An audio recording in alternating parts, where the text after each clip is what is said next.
All right, so in this explainer, we're going to talk about something you do every single day, navigating your digital life. But, as we're about to see, that constant connection casts a pretty long shadow. It's really time we dug into both the risks and the remedies. So I want you to just think for a second about that phone in your pocket, or maybe it's on your desk right now. Is that connection it gives you? Is it actually helping you? Or could it be, quietly hurting you? It's a huge question. And the answer, well, it's probably a lot more complicated than you think.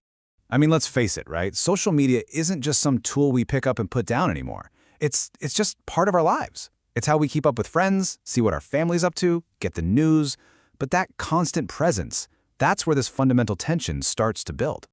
And this, right here, this is the heart of the whole thing. On one hand, you've got these incredibly powerful tools for connection. But on the other hand, they come with some seriously damaging risks to our mental health, even our physical well-being. It is the definition of a double-edged sword.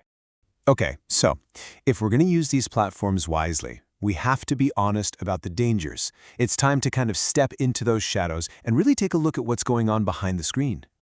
The first and maybe the most obvious danger is cyberbullying. And look, this isn't just people arguing online. We're talking about targeted harassment, threats, nasty insults. And what makes it so powerful, so damaging, is the anonymity, right?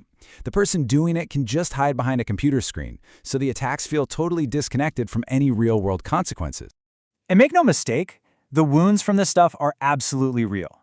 That constant stress from being harassed online, it's directly linked to some really serious mental health struggles.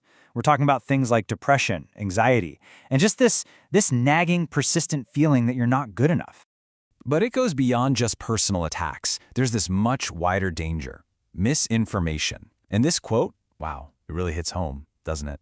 With the rise of fake news, it is getting so hard to tell what's real and what's not.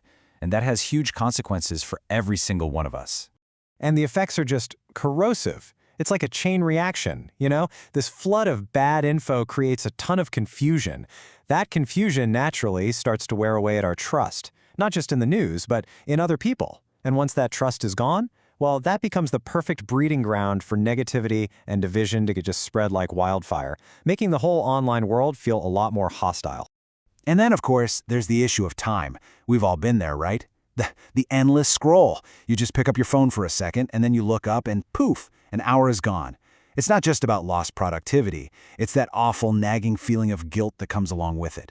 And last but not least, there's this more subtle, psychological danger, what's called the comparison trap. Think about it. Social media is basically everyone's highlight reel. It's all the best moments. So we're constantly comparing our own messy, behind-the-scenes real lives to the polished, perfect, curated version of everyone else's. And how can that not start to chip away at our self-esteem? It's almost impossible. Okay, I know that all sounds pretty bleak. But here's the thing. Just acknowledging these problems, that's the first step to actually fixing them. So the big question is, what can we do about it? How do we find our way out of these digital shadows and, reclaim our well-being? All right, so let's shift from the problems to the solutions. Because the good news is there are really clear, actionable steps that we can all take to build a much healthier relationship with social media.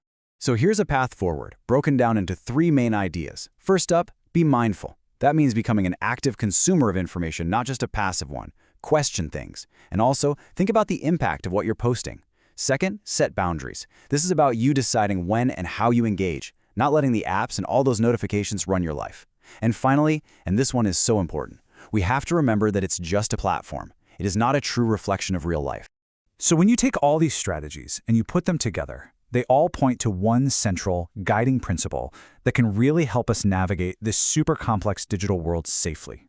At the end of the day, it really all comes down to one simple word: moderation. Look, like with pretty much anything in life, the key here isn't to just avoid social media completely. It's about finding a healthy balance. It's not about disconnecting, it's about connecting smarter. So I'm going to leave you with this question. After everything we've talked about, what is one small digital habit, just one, that you can change starting today to take back a little bit of control over your digital life?